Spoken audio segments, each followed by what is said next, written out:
What's up guys, Jeff Cavalier, athletenext.com. So if you've got smaller biceps or lagging biceps and you want to do something about it, I'm going to show you today exactly what to do.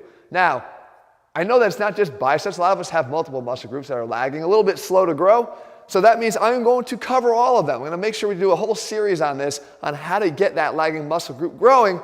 And to make sure that you don't miss any of these, obviously you have to subscribe, but do me a favor and also turn on that notification bell so you can make sure that you don't miss any of these videos in the series. Now let's do this together, okay? Because I'm going to make this an interactive video because I want you to feel this right away and see what the problem is so you can become more aware of how to fix it.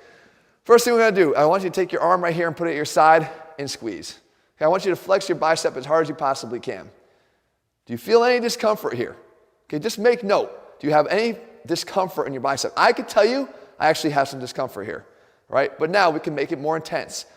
Bring that arm out in front of your body a little bit more and then supinate the wrist. Okay, so now when I squeeze, you can see this thing's almost ready to pop, right? But the fact is, you may not be feeling much. I mean, I want you to actually feel like a contraction discomfort where you really don't want to hold this that much more. Okay, if you don't feel it here, you've got problems, okay?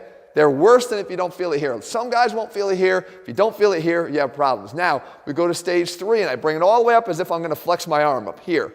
And again, I'm twisting, I'm supinating, and I'm squeezing as hard as I possibly can. Now this is very, very, very uncomfortable for me. If this is not uncomfortable for you to the point where you actually have to stop because it's starting to cramp up, then I've identified your problem for you. What it means is you do not have a good mind-muscle connection with that muscle. And you might have heard that term thrown around before, and some guys even refer to it in PubMed studies ridiculously. The fact is, it actually matters. It matters a lot. Because if you can't feel the muscle contract, then what is the additional work going to do? Go back to a scenario someone might have told you, do specialization work. Do an extra bicep specialization day in your training. What good is it? You can do all the specialization work you want, the additional bicep curls and concentration curls or whatever. If you don't have a good connection with the muscle, you think it's going to respond?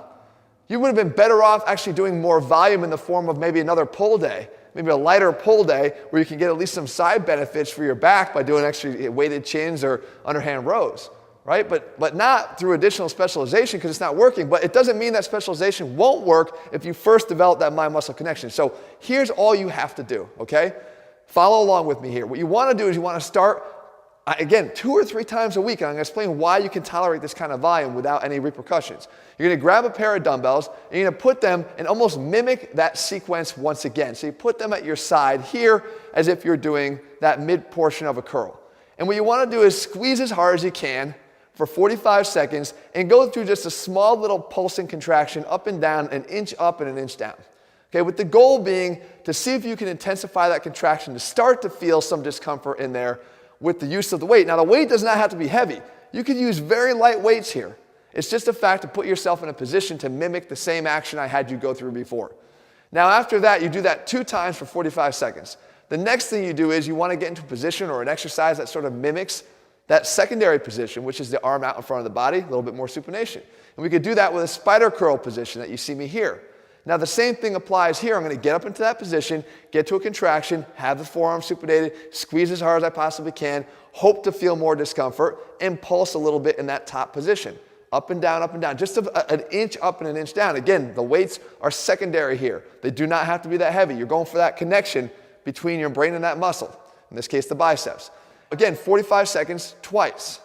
Then finally, we're going to grab either a band if you're going to be training at home or a cable machine if you're training in the gym. And you want to mimic that same last position, which was basically that bicep flex position. So we're going to do the cable curl down to a flex position here. And when you have it there, you want to go and pulse again, once again, up an inch and down an inch for another 45 seconds per arm. Now, if you do this whole thing, it only comes out to be about 6 minutes of activation work. I know I did a Soar in 6 minutes series before, but let's call this the size in 6 minutes. Now, don't be confused. This is not a size building activity here. It's not. We're talking about isometrics and light dumbbells.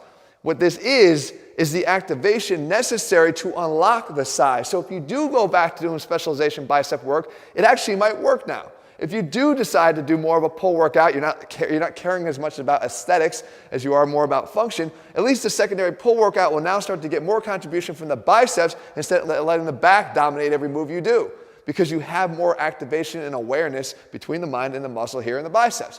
So you do this as the gatekeeper to the size. Okay, and the key is this. You're able to do it 2 or 3 times a week. Additionally, number 1, because it's short.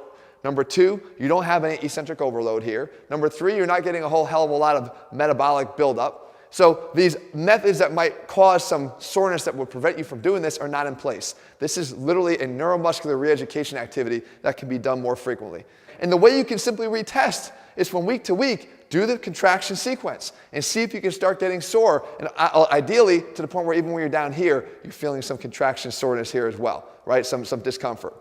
Guys, if you found this video helpful, make sure you leave your comments and thumbs up below. If you're looking for a step-by-step program that puts real science, not just PubMed studies, but real science in everything we do, it's all available over at athleanx.com. And remember, like I said, you don't want to miss any of these in this series because I'm going to try to help you with every single muscle group, regardless which area is stubborn for you. Turn on those notifications and subscribe to the channel. All right, guys, we'll be back here again in just a few days. See you.